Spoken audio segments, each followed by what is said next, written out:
Chapitre 16, transformation en chimie organique. Dans ce chapitre, il y a deux grandes parties. La première partie,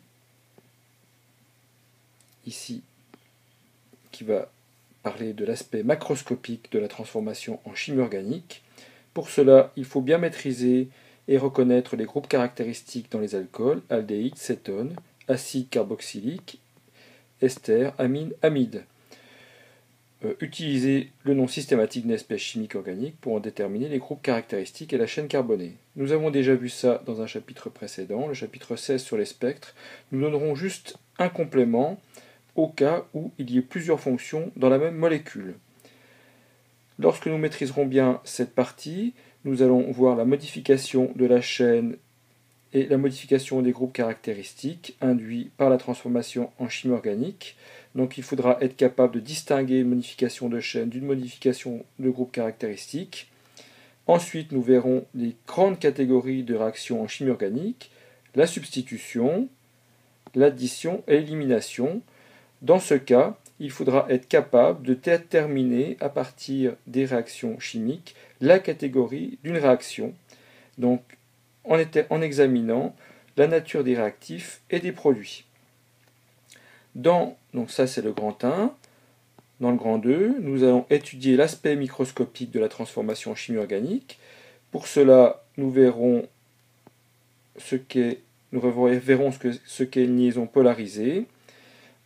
Donc il faudra être capable, à partir de l'électronégativité des atomes et d'un tableau fourni, déterminer la polarisation des liaisons en chimie organique. Il faudra, à partir de la liaison polarisée, être capable de savoir quels sont les sites donneurs et les sites accepteurs de doublets d'électrons. Ensuite, nous verrons quelles sont ces interactions entre ces sites donneurs et accepteurs de doublets d'électrons. Nous représenterons le mouvement des doublets d'électrons à l'aide d'une flèche, ainsi une flèche courbe, qui nous permettra de déterminer ce qu'on appelle l'étape du mécanisme réactionnel, c'est-à-dire les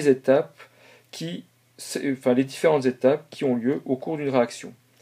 Donc nous verrons les différentes étapes au cours d'une réaction, et donc nous verrons comment on inclut cette flèche courbe, donc ainsi représentée, dans les étapes du mécanisme de réaction. Donc implicitement, il faudra connaître donc bien sûr les groupes caractéristiques, vérifier ce qu'est une isomérie de constitution et de fonction, les types de réactions, donc élimination, substitution et addition, vérifier ce qu'est l'électronégativité, connaître la polarisation d'une liaison, donc les sites donneurs et accepteurs, et donc les mécanismes réactionnels et le sens de déplacement des doublets d'électrons.